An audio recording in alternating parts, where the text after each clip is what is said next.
بسم الله والحمد لله والصلاة والسلام على رسول الله صلى الله عليه وعلى آله وصحبه ومن والاه. أما بعد، إرشاد باري تعالى: أعوذ بالله من الشيطان الرجيم. وقضى ربك ألا تعبدوا إلا إياه وبالوالدين إحسانا. اور نبی رحمت صلی اللہ علیہ وسلم فرماتے ہیں: رضا اللہ فی رضا الوالدین وسخط اللہ فی سخط الوالدین. آج کی اس نشست کا موضوع ہے وبالوالدین احسانا، اور والدین کے ساتھ حسن سلوکی کرو. موضوع کو آسان اور دلچسپ بنانے کے لیے میں نے اس موضوع کو چند نقاط میں تقسیم کیا ہے. نمبر 1، والدین کی تعریف کیا ہے، والدین کون ہے اور احسان کیا ہوتا ہے. نمبر 2، دین اسلام میں والدین کا مقام کیا ہے. نمبر 3، مجھے ان ماؤں نے حیران کر دیا. نمبر 4، مجھے ان بچوں نے بھی حیران کر دیا. نمبر 5، یہ بھی اولاد ہے. نمبر 6، ایک خطرناک مسئلہ، والدین کے متعلق شیطان کا ایک خوفناک بہکاوا. اور نمبر 7 آخر میں والدین کے حقوق.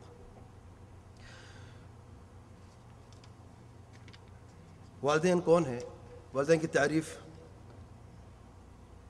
میرے پاس کوئی الفاظ نہیں کہ میں والدین کی تعریف کروں. یہ تو ہم جانیں کہ جب میں والدین کا مقام بیان کروں گا کہ دین اسلام میں والدین کا مقام کیا ہے. لیکن میں اتنا ضرور کہوں گا کہ اللہ تعالیٰ کے ہاں والدین کا بہت بڑا درجہ ہے، معاشرت کے اولین حقدار ہیں. نمبر 3، اس دنیا میں اگر کوئی شخصیت بھی تمغہ حسن کارکردگی کے حقدار ہے، جو حسن کارکردگی کے لیے دیا جاتا ہے، یا نشان حیدر کے حقدار ہے جو بہادر کے لیے دیا جاتا ہے، یا نوبل پرائز کے حقدار ہیں جو امن کے لیے دیا جاتا ہے، تو میں سمجھتا ہوں تو وہ والدین ہی ہیں. نمبر 4، والدین اس دنیا میں اس عقل مند، خوبصورت، ہوشیار، دانا، تہذیب اور تمدن کے مالک انسان کے وجود کا سبب ہیں. والدین اس دنیا میں ایک خوبصورت ترازو ہیں. جو لوگ اپنے والدین سے اچھا سلوک کرتے ہیں ان سے توقع کی جا سکتی ہے کہ وہ دوسروں کے ساتھ بھی اچھا سلوک کریں گے، لیکن جو والدین کے نہیں ہیں وہ کسی اور کے ہو نہیں سکتے. نمبر 6، اس دنیا میں والدین اللہ تعالیٰ کی طرف سے 2 جنت کے دروازے ہیں. نمبر 7، والدین کے ساتھ اللہ تعالیٰ کی رحمتیں اور برکتیں جڑی ہوئی ہیں. نمبر 8، ان کی خوشی سے اللہ تعالیٰ خوش ہوتا ہے اور ان کی ناراضگی سے اللہ تعالیٰ ناراض ہوتا ہے. نمبر 9، والدین دنیا کا سب سے قیمتی سرمایہ ہیں، جن کے ذریعے سے دنیا اور آخرت کی تجارت چمک جاتی ہے اور خوشی، سعادت، سکون اور کامیابی قدم چومتی ہے. والدین وہ عظیم لوگ ہیں، عظمت، بڑھائی، بزرگی، احسان، پیار، شفقت، رحمت، بردباری، کرم، صبر و دانائی ان کی پہچان بن چکی ہے. ان عظیموں نے ساری زندگی محنت، مشقت، فکر، جد و جہد اور پریشانیوں میں گزاری ہے. کیا ابھی وقت نہیں آیا کہ ان کی بقیہ زندگی آسانی، آرام اور سکون میں گزرے؟ ان عظیموں نے ساری زندگی سر اٹھا کر جینا سیکھا ہے، ہر مشکل مصیبت کا سامنا کیا ہے، پہاڑوں کی طرح زندگی کے ہر طوفان کا سامنا کیا ہے اور اپنے سینوں سے ہر طوفان کو روکا ہے. زندگی ساری اپنے سکون اور آرام اور خوشیوں کو اپنے بچوں کے لیے قربان کیا ہے اور بچوں کو خبر تک نہ ہونے دی. کیا یہ بقیہ زندگی عظمت و عزت کے ساتھ جینے کے حقدار نہیں ہیں؟ اگر عظمت کے ساتھ ان کو جینے نہیں دیا ہم نے تو کم سے کم ان کو عظمت اور عزت کے ساتھ سر اٹھا کر مرنے تو دیں۔ یاد رکھیں یہ وہ کریم اور بہادر لوگ ہیں جو صرف اپنی اولاد ہی کی وجہ سے ٹوٹ جاتے ہیں، بکھر جاتے ہیں۔ اگر ان کے سر کبھی جھکے ہیں تو اپنے اولاد ہی کے لیے جھکے ہیں۔ احسان کیا ہوتا ہے؟ دین کے 3 مراتب ہیں، اسلام ہے، ایمان ہے اور احسان ہے۔ احسان کے بعد عمل کا کوئی درجہ نہیں ہوتا۔ احسان اس پرفیکشن اور ایکسیلنسی کا نام ہے جس کے بعد کوئی بھی ایکسیلنسی یا کوئی بھی اچھا عمل ہو نہیں سکتا۔ تو یاد رکھیں جب بھی والدین کا ذکر ہو، جب بھی آپ کا والدین سے کوئی تعلق ہو، جب بھی بات کرنی ہو، جب بھی آنکھوں سے دیکھنا ہو، جب بھی کانوں سے بات سننی ہو والدین کی، تو احسان کو یاد رکھنا۔ اگر آپ دنیا میں کوئی چیز دیکھتے ہیں تو سب سے اچھا اگر آپ نے کچھ دیکھنا ہے تو والدین کی طرف دیکھا کرو۔ اگر آپ کسی کی بات سنتے ہیں دھیان سے تو والدین کا حق ہے کہ آپ ان کی بات زیادہ دھیان سے سنیں۔ اگر آپ کسی کے سامنے بیٹھتے ہیں ادب سے تو والدین کا حق ہے کہ ان کے سامنے آپ ادب سے بیٹھا کریں۔ اسے کہتے ہیں احسان، ایکسیلنسی۔ اگر آپ دوستوں کے ساتھ ہنستے مسکراتے ہیں تو والدین کا حق ہے کہ آپ ان کے ساتھ بیٹھیں، ان کے ساتھ مسکرائیں، بات کریں۔ دین اسلام میں والدین کا کیا مقام ہے؟ اللہ تعالیٰ فرماتے ہیں وَقَضَى رَبُّكَ أَلَّا تَعْبُدُوا إِلَّا إِيَّاهُ وَبِالْوَالِدَيْنِ إِحْسَانًا۔ اللہ تعالیٰ نے فیصلہ کر دیا، حکم دے دیا، فرض کر دیا، اللہ تعبدوا الا ایاہ، کہ عبادت کرنی ہے تو صرف اور صرف اللہ تعالیٰ ہی کی کرنی ہے، اللہ تعالیٰ کے سوا کسی کی عبادت بھی نہیں کرنی، چاہے معبود فرشتہ ہو، نبی ہو، ولی ہو، جن ہو، انس ہو، درند ہو، پرند ہو، درخت ہو، کوئی بھی چیز ہو، عبادت کرنی ہے تو صرف اور صرف اللہ تعالیٰ ہی کی کرنی ہے۔ اللہ تعالیٰ نے فرض کر دیا ہے، یہ اللہ تعالیٰ کا حکم ہے۔ وَبِالْوَالِدَيْنِ إِحْسَانًا، یہ بھی حکم ہے اللہ تعالیٰ کا۔ اللہ تعالیٰ نے یہ بھی فرض کر دیا ہے کہ والدین کے ساتھ حسن سلوکی کرو۔ کیسے حسن سلوکی کریں؟ اِمَّا يَبْلُغَنَّ عِنْدَكَ الْكِبْرَ أَحَدُهُمَا أَوْ كِلَاهُمَا، اگر تمہاری زندگی میں، تمہارے پاس، غور کرے ذرا، تمہارے پاس، تمہاری زندگی میں آپ ان کو پاؤ، والدین میں سے ایک کو یا دونوں کو، فَلَا تَقُلْ لَهُمَا أُفٍّ وَلَا تَنْهَرْهُمَا، ان کو اف تک نہ کہنا۔ اگر بڑھاپے کی حالت میں آپ ان کو اپنی زندگی میں اپنے پاس دونوں میں سے ایک یا دونوں کو، تو ان کو اف تک نہ کہنا، وَلَا تَنْهَرْهُمَا، ان کو کبھی جھڑکنا بھی نہیں۔ تو کہیں تو کیا کہیں؟ وَقُلْ لَهُمَا قَوْلًا كَرِيمًا، قول کریم جانتے ہیں؟ رب کریم ہے، قرآن کریم ہے، رسول کریم ہے، اور پھر قول کریم ہے، اور عرش کریم بھی ہے۔ کریم و کرم کا معنی ہے خیر اور نفع کی زیادتی، جہاں پر خیر اور نفع سب سے زیادہ ہو اور وہ خیر اور نفع دوسروں کو پہنچتا بھی ہو، اسے کہتے ہیں کرم۔ جو آپ بات کریں فَقُلْ لَهُمَا قَوْلًا كَرِيمًا، الفاظوں کو ذرا دماغ تک جانے دینا، سوچ سمجھ کے بات کرنا کہ میں اپنے والدین سے کیا بات کرنے جا رہا ہوں۔ جب اف سے منع کیا تو اس کی عوض میں اس کی جگہ قول کریم کا حکم دیا۔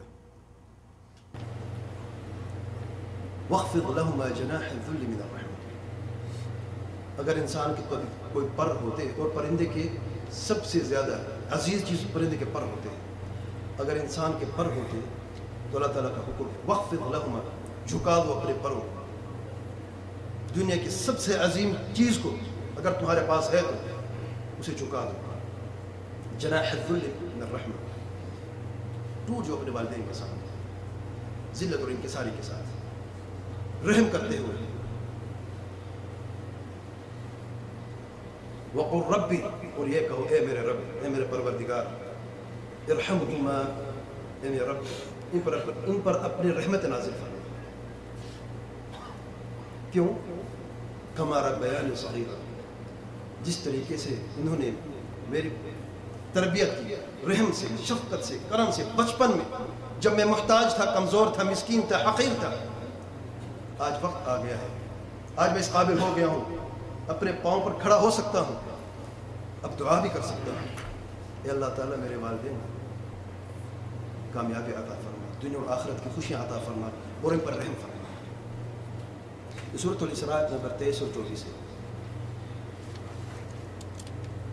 سیدنا ابو ہریرہ رضی اللہ عنہ بیان فرماتے ہیں کہ نبی کریم صلی اللہ علیہ وسلم فرماتے ہیں رغم انفہ ثم رغم انفہ ثم رغم انفہ، اس شخص کی ناک آلود خاک ہو جائے وہ ہلاک ہو جائے، اس شخص کی ناک آلود خاک ہو جائے وہ ہلاک ہو جائے، اس شخص کی ناک آلود خاک ہو جائے وہ ہلاک ہو جائے۔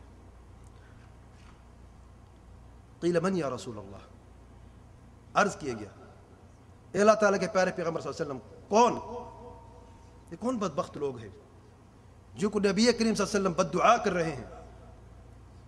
نبی کریم صلی اللہ علیہ وسلم فرماتے ہیں من ادرک والدیہ عند الکبر احدہما او کلاہما ثم لم يدخل الجنہ، یہ وہ بدبخت لوگ ہیں جو اپنی زندگی میں بڑھاپے کی حالت میں اپنے والدین کو پاتے ہیں، ان کے ساتھ رہتے ہیں، لیکن وہ اپنے والدین کی وجہ سے جنت میں داخل نہ ہو سکے،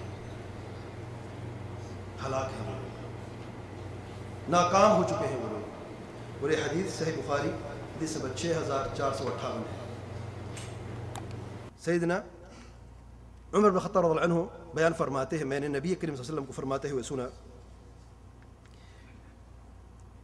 کہ خیر التابعین رجل، ان خیر التابعین رجل یقال له اویس القرنی، کہ تابعین میں سے جو سب سے اچھے اور افضل ہے ایک شخص جس کا نام ہے اویس قرنی،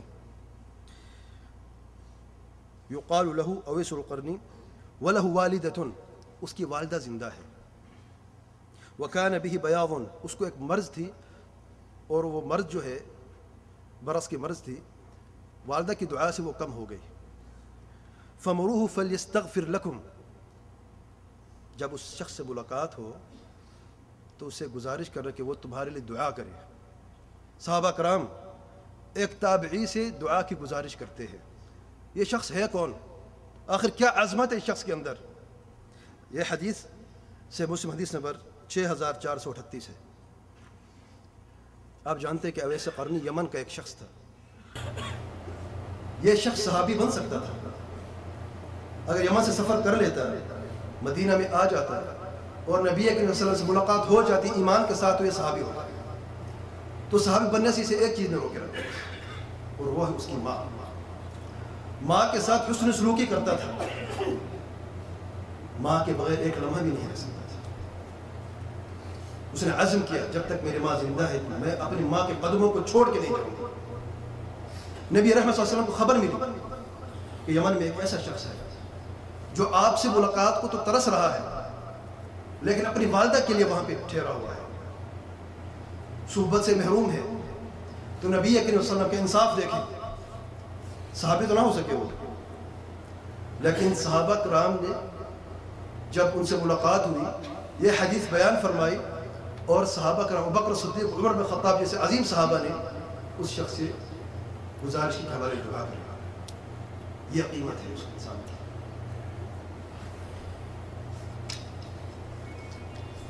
صحیح بخاری میں معروف قصہ ہے، 3 ان مسافروں کا جو سفر میں جا رہے تھے، شدید بارش آئی، طوفان آیا اور ایک غار میں انہوں نے پناہ لی، اور پھر ایک چٹان گری اور اس غار کو انہوں نے بند کر دیا۔ تو انہوں نے یہ عزم کیا، آپس میں مشورہ کیا کہ ہمارے جو بھی نیک اعمال تھے ہم ان کا ذکر کرتے، ان نیک اعمال کو وسیلہ بناتے اللہ تعالیٰ کی بارگاہ میں کہ اللہ تعالیٰ ہمیں اس مصیبت سے نجات عطا فرمائے۔ کوئی راستہ نہیں تھا، ان 3 لوگوں نے ہٹے کٹے جوان تھے، بڑی کوشش کی ہے کہ وہ راستہ کھل جائے، لیکن چٹان 1 انچ بھی نہیں ملا۔ تو لوگوں نے یہ عزم کیا، یہ مشورہ کیا کہ ہم جو بھی ہم نے اچھے عمل کیے ہیں ان اچھے اعمال کو اللہ تعالیٰ کی خدمت میں ہم وسیلہ بنا کر پیش کرتے ہیں۔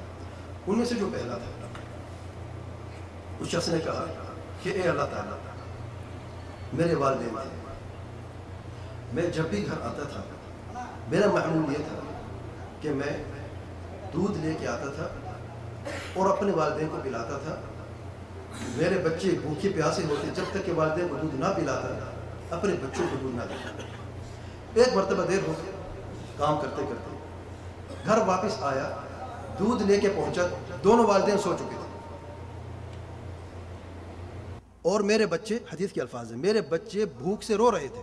یتضاغون من الجوع، میرے دامن کو پکڑ کے بچے دودھ مانگ رہے ہیں اور میں نے دودھ کا پیالہ اپنے ہاتھ میں اٹھائے ہوئے کھڑا ہوں. میں یہ سوچ رہا ہوں اگر میں یہاں سے چلا گیا، ہو سکتا ہے ان کو جاگ آ جائے اور دودھ کی ضرورت پڑ جائے. تو میں وہاں پر رکا رہا. غور کریں ذرا، یہاں تک کہ صبح ہو گئی. ساری رات میرے بچے بھوکے رہے. جب صبح ہوئی میں نے ان کو دودھ پلایا. اے اللہ تعالیٰ، اگر میرا یہ عمل صرف تیری رضا کے لیے خالص تھا تو اللہ تعالیٰ ہمیں اس مصیبت سے نجات عطا فرما.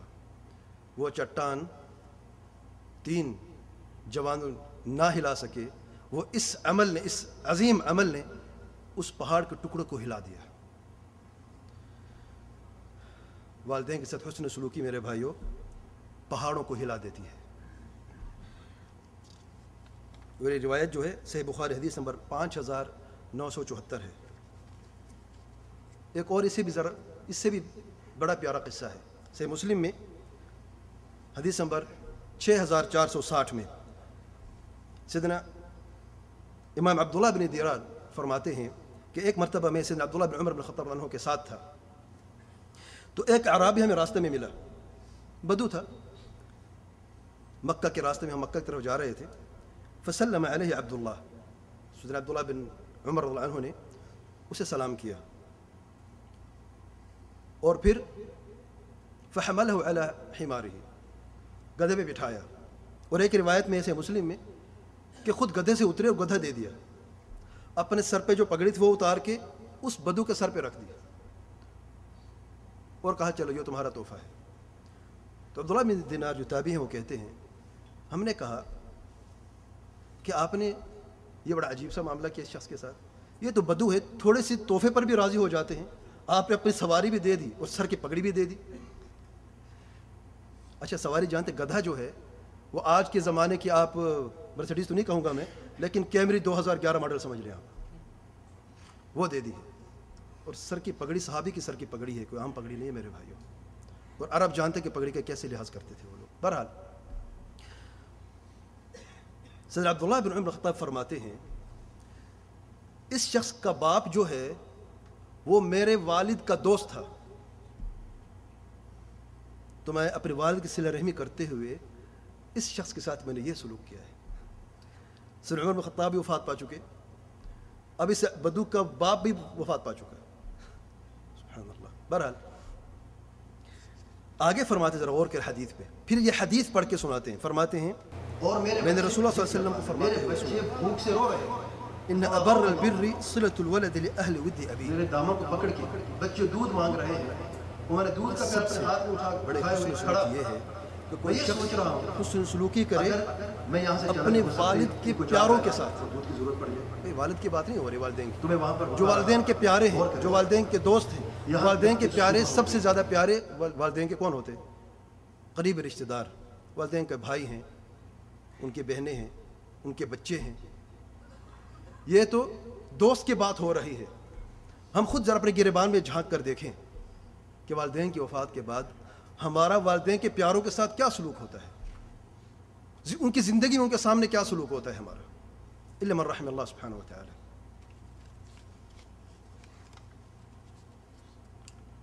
سر عبداللہ بن عمرو بن العاص رضی اللہ عنہما بیان فرماتے ہیں کہ نبی کریم صلی اللہ علیہ وسلم فرماتے ہیں رضا الرب فی رضا الوالد، اللہ رب کی رضا والد کی رضا کے ساتھ ہے، اور رب کی ناراضگی وہ سخط الرب فی سخط الوالد، اور رب کی ناراضگی والد کی ناراضگی کے ساتھ ہے. دوسری یہ ترمذی کی روایت ہے حدیث نمبر 1899، اور دوسری حاکم کی روایت میں آئے ہے مستدرک حاکم میں، جو مشہور روایت ہے رضا اللہ فی رضا الوالدین و سخط اللہ فی سخط الوالدین، جہاں پہ والدین دونوں کا ذکر ہے. ان احادیث ان آیات اور احادیث میں سے جو اہم پیغام ہیں میں چند آپ کے سامنے بیان کرتا ہوں۔ نمبر 1، توحید کی اہمیت اور سب سے پہلا واجب اور فرض جو ہے کسی مکلف پر وہ ہے توحید عبادت کا۔ نمبر 2، توحید عبادت کی حقیقت کو جاننا۔ نمبر 3، والدین کے ساتھ حسن سلوکی کرنا فرض ہے۔ نمبر 4، یہ جاننا کہ والدین کا حق جو ہے وہ اللہ تعالیٰ کے حق اور نبی کریم صلی اللہ علیہ وسلم کے حق کے فوراً بعد ہے۔ اور صحابہ کرام کا حق جو ہے یاد رکھیں وہ نبی کریم صلی اللہ علیہ وسلم کے حق کے ساتھ جڑا ہوا ہے، کیونکہ ہمیں جو راستہ ملا ہے قرآن اور سنت کو سمجھنے کا وہ صحابہ کرام سے ملا ہے۔ اس لیے ام المؤمنین سیدہ عائشہ رضی اللہ عنہا ہمیں اپنی والدہ سے بھی زیادہ پیاری ہے، وہ ام المؤمنین ہے، تو ان کا حق جو ہے اپنی سگی ماں سے بھی زیادہ ہے۔ نمبر 5، احسان کے معنی کو جاننا عبادت میں اور معاملات میں۔ نمبر 6، جو لوگ اپنے والدین کے ساتھ احسان نہیں کر سکتے وہ دوسروں کے ساتھ کبھی بھی احسان نہیں کر سکتے۔ نمبر 7، بدسلوکی اف سے بھی ہوتی ہے، اور اف صرف زبان سے نہیں ہوتی، آنکھوں کی حرکت سے بھی ہوتی ہے۔ نمبر 8، بلند آواز میں بات کرنا جھڑکنا ہے، اور جھڑکنا حرام ہے والدین کے حق میں۔ نمبر 9، قول کریم صرف کریم لوگوں سے ہی صادر ہو سکتا ہے، اور کریم لوگ وہ ہیں جو اپنے والدین کے ساتھ اچھا سلوک کرتے ہیں۔ نمبر 10، قول کریم کو جاننا کہ قول کریم وہ قول ہے جو والدین کے دل میں خوشی پیدا کر دیتا ہے۔ نمبر 11، انسان کی حقیقت کو جاننا کہ یہ انسان حقیقت میں کتنی مسکین ہے، کمزور ہے، حقیر ہے اپنے والدین کے سامنے، اگر ان کے والدین نہ ہوتے تو آج وہ بھی نہ ہوتا۔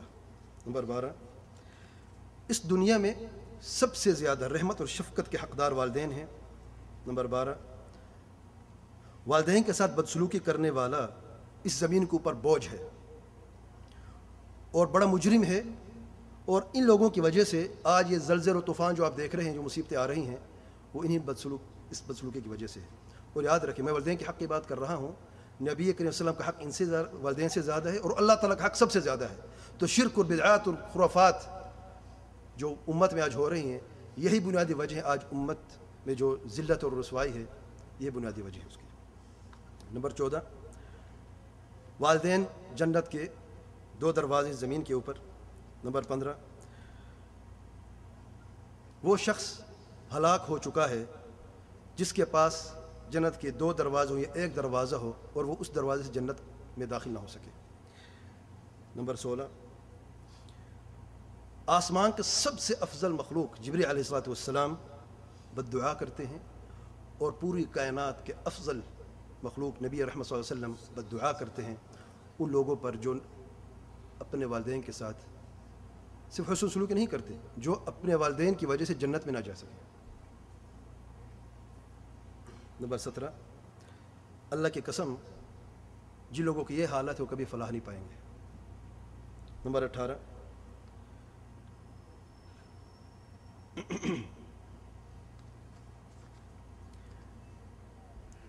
والدین کے ساتھ حسن سلوکی جو ہے وہ دعا کی قبولیت کی بنیادی وجہ ہے، ویسے کریں قصہ مشہور ہے۔ نمبر 20، والدین کے ساتھ حسن سلوکی وہ اچھے عمل ہیں جن کو آپ وسیلہ بنا سکتے ہیں، اور ایسے عمل ہیں جو پہاڑوں کو بھی ہلا دیتے ہیں۔ نمبر 21، اللہ تعالیٰ کی صفت الرضا کا ثبوت کہ اللہ تعالیٰ راضی بھی ہوتے ہیں، اللہ تعالیٰ ناراض بھی ہوتے ہیں، جیسا کہ اللہ تعالیٰ کا شایان شان ہے، یہی عقیدہ اہل سنت والجماعت کا ہے۔ نمبر 22، اللہ تعالیٰ کی رضا والدین کی رضا کے ساتھ جڑ چکی ہے، وہ ناراضگی ان کے ساتھ ناراضگی سے جڑ چکی ہے۔ نمبر 23، اپنے والدین کے ساتھ حسن سلوک صرف وہ شخص کر سکتا ہے جو مومن اور بہادر ہے، جس کا ایمان کم ہے، جو بزدل ہے، وہ تو والدین کا نافرمان ہو سکتا ہے۔ نمبر 24، سیدنا عبداللہ بن عمر کی فضیلت اور سارے صحابہ کی فضیلت۔ نمبر 25، سبیل المؤمنین کو جاننا، صحابہ کرام کے راستے کو پہچاننا، کہ جب صحابہ اپنے والدین کے ساتھ یہ سلوک کرتے ہیں تو پھر آپ ان کی طرز زندگی دیکھیں، عقیدے میں، عبادات میں، معاملات میں، اخلاقیات میں، سیاست میں، انہی کے راستے کو اپنایا جائے، انہی کے راستے میں خیر و عافیت ہے۔ مجھے ان ماؤں نے حیران کر دیا۔ یہ ہم جان چکے ہیں کہ والدین کا کیا مقام ہے شریعت میں، دین اسلام میں، اور یہ میں نے اس لیے بیان کیا ہے کہ اکثر مسلمان اس مقام سے غافل ہیں۔ ہم سنتے سب ہیں، جانتے بھی ہیں، لیکن یہ جو مقام ہے عملی طریقہ ہم نے اپنایا نہیں ہے۔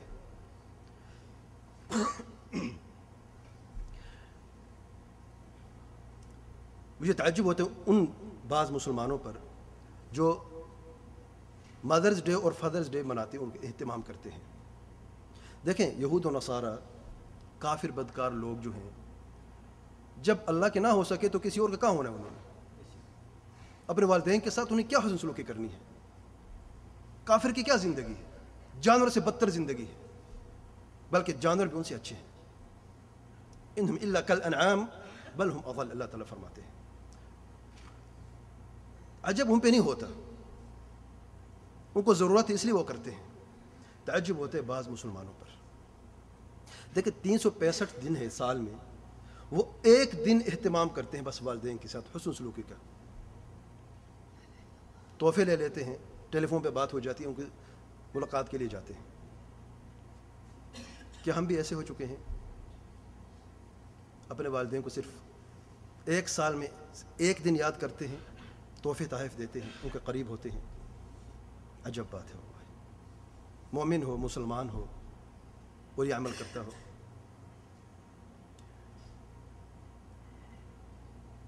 ہمارے دلوں سے ہمارے والدین ایک دن بھی غائب نہیں ہوئے۔ ہم تو پورا سال ان کی قدر کرتے ہیں، احترام کرتے ہیں، محبت کرتے ہیں، حسن سلوکی کرتے ہیں۔ وہ بیچارے لوگ ہیں، وہ کر سکتے ہیں۔ اس لیے یاد رکھیں، ان دنوں میں شرکت کرنا شرعاً حرام ہے۔ بعض لوگ کہتے ہیں کیا فرق پڑتا ہے، اچھائی کی خبر دیتے ہیں، چلو ہم بھی شامل ہو جاتے ہیں، گفٹ دے دیتے ہیں۔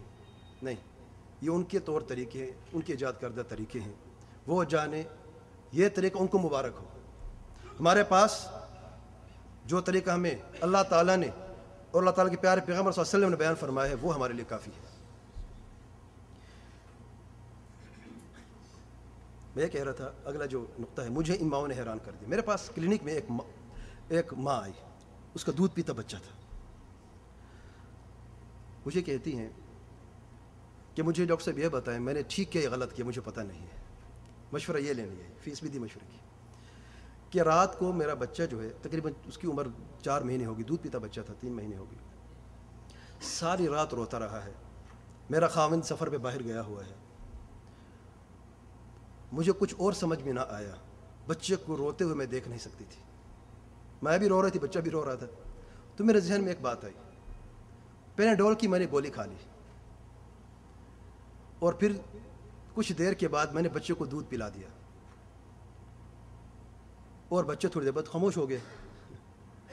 تو یہ گولی جو میں نے کھائی ہے، کہ بچے پر برا اثر تو نہیں ہوا، لیکن میں نے یہ ضرور سوچا تھا، وہ کہتی ہیں کہ اگر گولی کا اچھا اثر ہوگا تو بچے کو ضرور ملے گا، اگر برا اثر ہوگا تو میرے حد تک رہے گا، کیونکہ دودھ جو ہے وہ خالص جاتا ہے بچے کے لیے۔ یہ ماں ہے۔ آپ نے کبھی سوچا ہے؟ دیکھیں اس مشکل وقت میں یہ دانشور لوگ ہی کچھ حل نکال سکتے ہیں نا، کوئی اور نہیں ہے۔ اور یہ ہمارا مصیبت ہے آج کل کے دور میں کہ ہم پڑوسی کا حال نہیں پوچھتے، ہمیں پتہ نہیں ہوتا کہ ہمارے ساتھ میں کیا ہو رہا ہے۔ نبی کریم صلی اللہ علیہ وسلم فرماتے ہیں اس شخص کا ایمان کمزور ہے جو شخص اپنے پڑوسیوں کا حال نہیں پوچھتا، یا جس شخص کے شر سے اس کے پڑوسی محفوظ نہیں ہے۔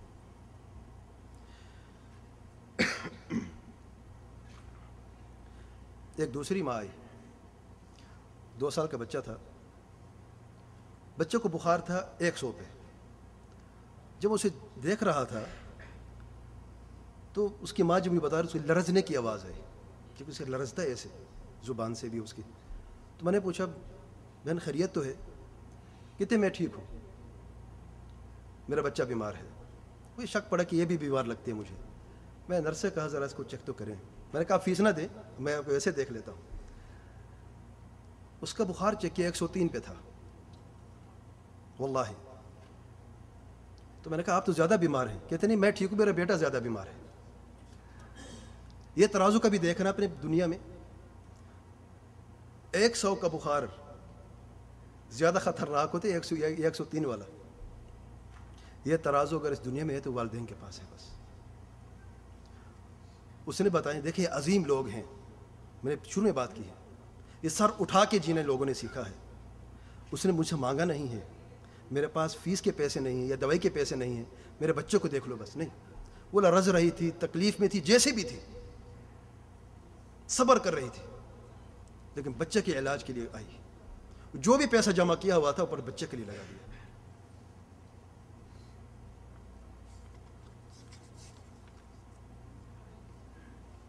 مجھے اس بچے نے بھی حیران کر دیا. ذرا بچے کو بھی دیکھیں آپ. میرا ایک دوست تھا, اللہ پر رحم فرمائے, وفات پا چکا ہے. وہ ایک مڈل سکول کا پرنسپل تھا, وفات پا چکا.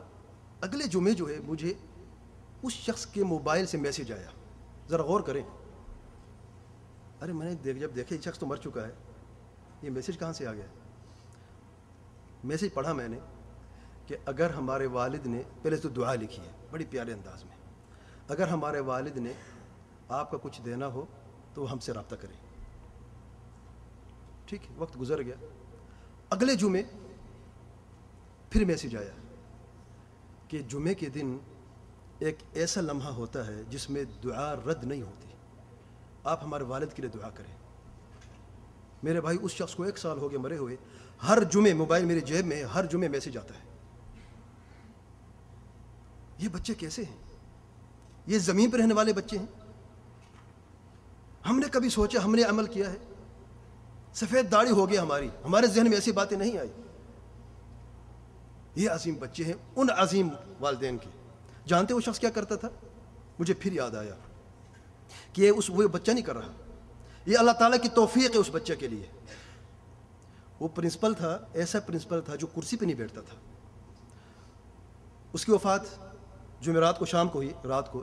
بدھ کے دن میری اس سے ملاقات, بچوں کو چھوڑنے جاتا ہوں میں, جو ہی باہر جاتا ہوں تو وہ باہر کھڑا ہوتا ہے, کیونکہ مدرسے کے پاس بالکل قریب میں پارک ہے, اور مڈل اسکول کے لڑکے جانتے ٹین ایج لڑکے ہوتے ہیں, مذاق کرنا اور اڑانا اس طریقے سے, روڈوں پہ آ جانا اور لڑائی جھگڑے کرنا. وہ خود کھڑا ہوتا ہے. بدھ کے دن میری اس سے ملاقات ہوئی, جمعرات کی رات کو وفات پا چکا. جب اسے بیٹھتا تھا بات کرتا تھا, اب کیوں اپنے کو تکلیف دیتے ہو بھائی؟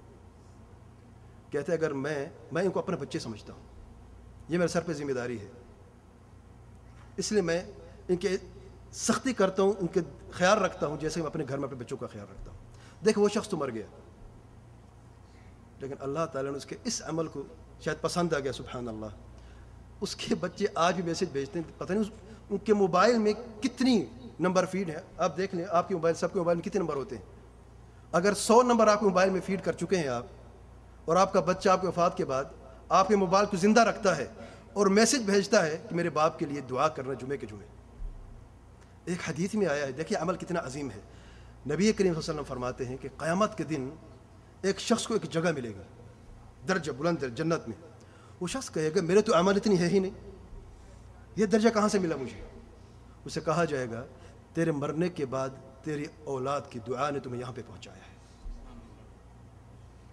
بھائی ہم سب کمزور ہیں, مسکین ہیں, محتاج ہیں, ہمارے کیا عمل ہیں؟ اگر دنیا میں اچھا عمل نہیں کر سکتے تو کم سے کم ایسا عمل تو کر کے جائیں جو ہمارے بعد ہماری اولاد کم سے کم ہمارے دعا تو کر سکے.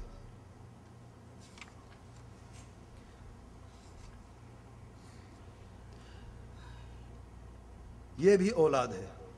ایک یہ تھی, اللہ کو جزائے خیر. اچھا آج تک میں نے یہ نہیں جانا جو مجھے میسج بھیجتے ہیں لڑکی ہے لڑکا ہے, کتنی عمر ہے اللہ اعلم, لیکن جو بھی ہے اللہ تعالیٰ اس کو توفیق عطا فرمائے, اس پر رب رحمت نازل فرمائے. اللہ تعالیٰ اس کو دنیا آخرت کی خوشیاں عطا فرمائے کہ وہ جو عمل کر رہا ہے نا وہ اس کے بھی نامہ اعمال میں جا, اور اس کے والد کے نامہ اعمال میں بھی جا رہا ہے.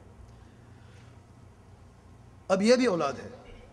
ایک شخص میرے پاس آیا, پہلے آتا تھا ایسے سینہ تان کے بیٹھتا تھا, سوٹڈ بوٹڈ, وہ بڑے ایسے کھل کے بات کرتا تھا, اپنی فیملی لے کے آتا تھا. ظاہر ڈاکٹر اور مریض کے ساتھ یہی تو کانٹریکٹ ہوتا ہے. ایک مرتبہ آیا, اس کا سر جھکا ہوا, ایسے سر جھکا اس کا، اس کی چہرہ جو ہے وہ پیلا پڑ چکا تھا. آ کے سامنے بیٹھ گیا، کچھ کہنا چاہتے کچھ کہہ نہیں پا رہا. کہتے ڈاکٹر صاحب آپ کچھ مدد کر سکتے ہیں میری؟ میں نے کہا میں کیا مدد کروں آپ کی، خیریت تو ہے. تھوڑی سی دیر سوچتا رہا، پھر مجھے کہتا ہے میری بیٹی سے غلطی ہو گئی، میں بچہ گرانا چاہتا ہوں. میں نے کہا انا للہ و انا الیہ راجعون. ایک جرم اس نے کیا، ایک جرم تم کرنے جا رہے ہو. کہنے کا مقصد یہ ہے کہ اس شخص کو میں نے ٹوٹتے ہوئے اس وقت دیکھا جب اس کی اولاد نے اسے توڑا ہے. اس کی مسکراہٹ اس کے چہرے سے گم ہو چکی تھی. وہ اپنے پاؤں پر کیسے چل کیا میں خود نہیں جانتا، وہ خود بھی نہیں جانتا ہوگا. یہ بھی اولاد ہے. ایک دوسرا جوان اپنے دوستوں کے ساتھ نکلتا ہے گاڑی میں، اس کے والد سے منع کرتے تمہارے دوست اچھے نہیں ہیں، نہ جاؤ ان کے ساتھ. کون سنتا ہے؟ تم لوگوں نے سختی کی ہوئی ہے، تم لوگوں نے. وقت ہو تو نہیں گیا؟ 5 منٹ اللہ مستعان. بہرحال وہ شخص جاتا ہے، اپنے والد کی بات نہیں مانتا، اس کا ایکسیڈنٹ ہوتا ہے. وہ شخص آیا تھا میرے پاس، اپنے بیٹے کو 22 سال عمر، بیٹے کی عمر دیکھیں 22 سال، ویل چیئر پہ اس کا والد آیا ہے بچے کو لے کے. اور جب میں نے اسے لٹایا ہے، اس کا مسئلہ جو پیشاب رک گیا تھا اس کا، کیونکہ ریڑھ کی ہڈی ٹوٹ گئی تھی اور پیشاب جو رک گیا، بغیر نالی کے پیشاب نہیں نکلتا تھا اس 22 سال کی عمر میں. اپاہج ہو چکا تھا. جب اسے اٹھایا اس کے والد نے، دوسرے اور بھی بھائی تھے، چاچا تھا اس کا، بستر پہ اسے لٹایا. جب میں نے نالی اٹھائی نا، میں نالی ڈال رہا تھا اس لڑکے کی پیشاب کی نالی میں، اور رو اس کا والد رہا تھا. جو تکلیف تھی والد کو محسوس ہو رہی تھی. اچانک میں نے دیکھا کہ وہ لڑکا بھی رو پڑا. میں نے کہا درد ہو رہا ہے؟ کہتے نہیں درد نہیں ہو رہا مجھے، وہ تو میں برداشت کر رہا ہوں، لیکن جس تکلیف سے میں زندگی گزار رہا ہوں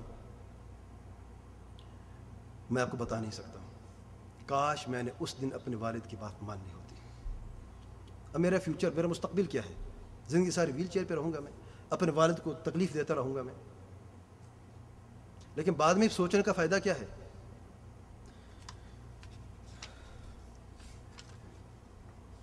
شیطان کا بہکاوا، شیطان کا یہ بہکاوا ہے، شیطان 2 چیزوں پہ بہکاوا کرتا ہے. نمبر 1 والدین کی سختی پر، اور نمبر 2 والدین کی غلطیوں پر. بھی والدین سختی کرتے ہیں. بعض لوگ کہتے ہیں بھئی تمہارے کیسے والدین ہیں، دیکھو مجھے دیکھو، میرے پاس گاڑی ہے، میرے پاس موبائل ہے، لیپ ٹاپ ہے، میرے پاس یہ ہے، میرے پاس وہ، میں جہاں بھی جاتا ہوں، جہاں بھی آتا ہوں، کوئی روک ٹوک نہیں ہے. ارے تمہارے کیسا والد ہے، دیکھو سختی کرتے، تمہیں قید میں رکھا ہوا ہے. بعض بچے پریشان ہو جاتے، کہتے یار بات تو ٹھیک ہے، یہ کیسے، کہاں پہ ہم پھنس گئے ہیں. یہ میرے بھائی یہ شیطان کا بہکاوا ہے.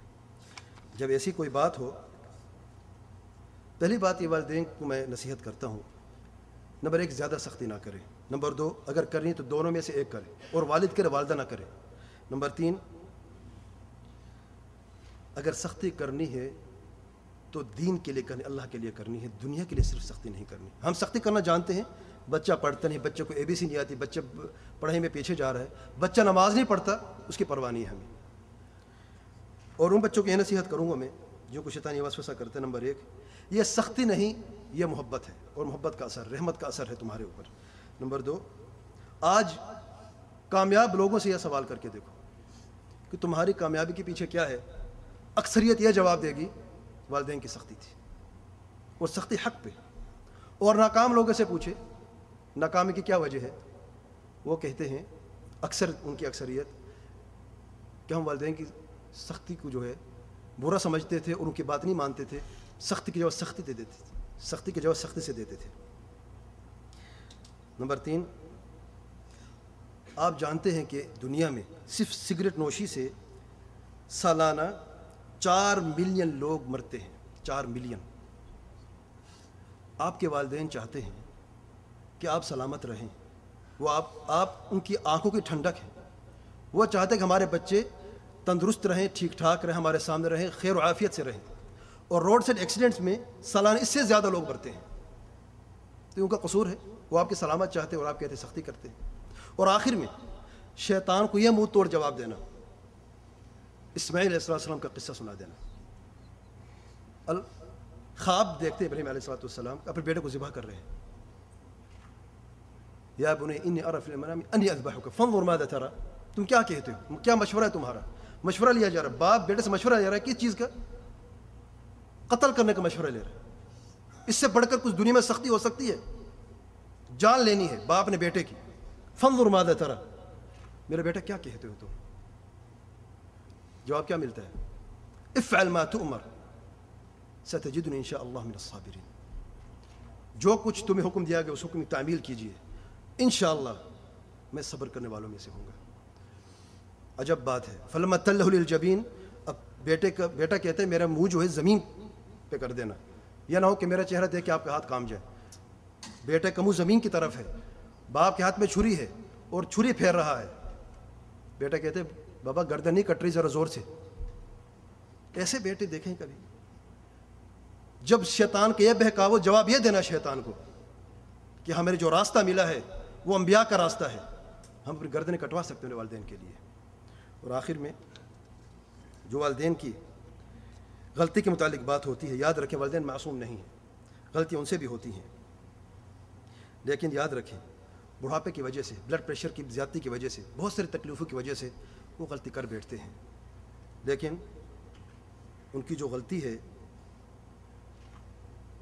وہ قابل معافی ہے۔ وہ اگر غلطی کرتے بھی تو آپ ہی کے لیے کرتے ہیں، وہ آپ کو بہتر دیکھنا چاہتے ہیں، آپ کا خیال رکھتے ہیں، اس لیے غلطی کر دیتے ہیں۔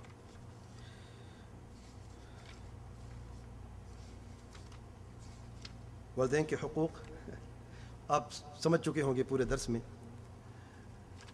یہ والدین کے حقوق، ان میں سے ان سے محبت کرنا، ان کو دوسرے پر فضیلت دینا، ان کی طاقت اور تحمل سے بڑھ کر ان پر بوجھ نہ ڈالنا، خاص طور پہ جب بیماریوں کا وقت ہو، تکلیفوں کا وقت ہو، دوسروں کے سامنے ان کی تعریف کرنا اچھے الفاظوں سے، ان کو ہدیہ اور تحفے تحائف دینا، ان کے ساتھ ہاتھ بٹانا، ان کی غلطیوں پر صبر کرنا، ان کے دلوں میں خوشیاں اور مسرت داخل کرنا، ان کے دوستوں سے پیار کرنا۔ جزا کا احسان ہمیشہ جزائے ہوتا ہے، خیر ہی ہوتا ہے۔ ان کے دیے ہوئے ہدیے اور تحفوں کو حقیر نہ سمجھنا، ان کے ساتھ ہر مشکل میں ساتھ دینا، اور خاص طور سفر میں اور ہسپتال میں جاتے ہوئے آپ ان کا ساتھ دیں، ان کے حاجتیں کو پوری کرنا، ان کے ساتھ اپنی طاقت کے مطابق گھر میں رہنا، ان کے ساتھ رہنا۔ واللہ اعلم۔ سبحانک اللہم و بحمدک، اشہد ان لا الہ الا انت، استغفرک و اتوب الیک۔ جزاکم اللہ خیر حضرات۔ اللہ رب العالمین ہمیں والدین کے حقوق ادا کرنے کی توفیق عطا فرمائے، اور ہماری اولاد کو بھی اللہ رب العالمین جو باتیں ڈاکٹر صاحب نے بیان کی ہیں انہیں سمجھ کر والدین کی عزت و تکریم کرنے کی توفیق عطا فرمائے، انہیں نیک اور صالح بنائے، اور اللہ رب العالمین ہماری اولادوں کو ہماری آنکھوں کی ٹھنڈک بنائے، اور ہماری آخرت میں نجات کا ذریعہ بنائے۔ آمین یا رب العالمین۔ اب نماز سے پہلے آپ لوگوں کے لیے کچھ ریفریشمنٹ باہر موجود ہے، چائے اور بسکٹس کے طور پر، لیکن کوشش یہ کریں کہ چائے پینے کے بعد فوراً تشریف لے آئیں، اور اکٹھے جمع نہ ہوں، حتی المقدور کوشش ہو کہ جتنی جلدی آپ لوگ واپس آ جائیں نماز کے لیے۔ نماز کے بعد پھر فضیلت شیخ معراج ربانی کا خطاب ہوگا۔ بشرى لأرض نزلتم في نواحيها كأنكم ماطر أحيا سواقيها ترنو لكم كل ما لح المصيف لها حبا لنور الهدى والشوق حاديها بشرى لأرض نزلتم في نواحيها بشرى بشرى بشرى كأنكم ماطر أحيا سواقيها بشرى بشرى بشرى ترنو لكم كل ما لح المصيف لها بشرى بشرى بشرى حبا لنور الهدى الهدى والشوق حاديها خذها رياحين قد فحت غوانيها بشرى بشرى بشرى خذها شعاعا من الأقمار نهديها بشرى بشرى بشرى هنا التقينا فأضحى ليلنا فالقا بشرى بشرى بشرى وموجة القلب ضجت في مجاريها بشرى.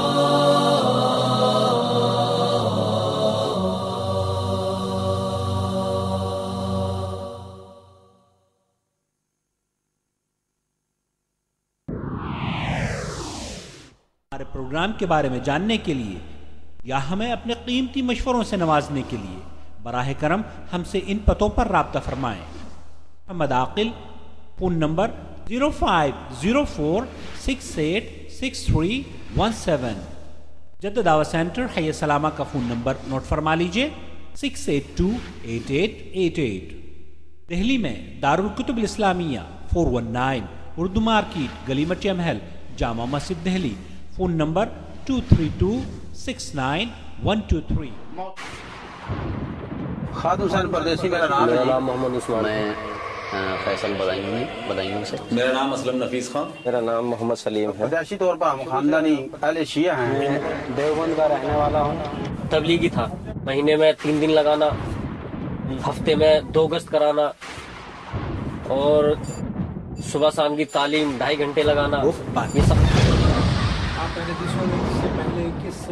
میرا اہل حدیث ہونے سے پہلے حنفی مذہب سے تعلق. حنفیوں کی کون سی قسم؟ دیوبندی؟ جی محمد ہاشم خان سن آف حامد خان، میں گنگو کا رہنے والا ہوں. میرا نام محمد تسلیم ہے، میں دیوبند کے پاس راجو پور کا رہنے والا ہوں. پہلے جو تھا بالکل ہم کھلی گمراہیت. میرا نام عبد المحسن ہے، مظفر نگر سے میرا تعلق ہے. مولانا محمد ناصر مدنی. میں بریلوی مکتبہ فکر کی، مساجد بہار مدینہ، جامع مسجد شیر ربانی اور جامع مسجد کوسیا میں جمعہ شریف. میرا نام شفیق احمد ہے، میں سہارنپور سے تعلق ہے. آپ کہاں کے رہنے والے ہیں؟ میں بیسیکلی علی گڑھ کے رہنے والا ہوں. تو میں جو اہل حدیث ہوا، اسٹڈی کے دوران میں نے علامہ اقبال رحمۃ اللہ علیہ کا ایک شعر پڑھا تھا: گر نہیں ہے جستجوئے حق کا تجھ میں ذوق و شوق، امتی کہلا کہ تو پیغمبر کو تو رسوا نہ کر، اور ہے فقط توحید و سنت امن راحت کا پیام، فتنہ جنگ و جدل تقلید سے پیدا نہ کر.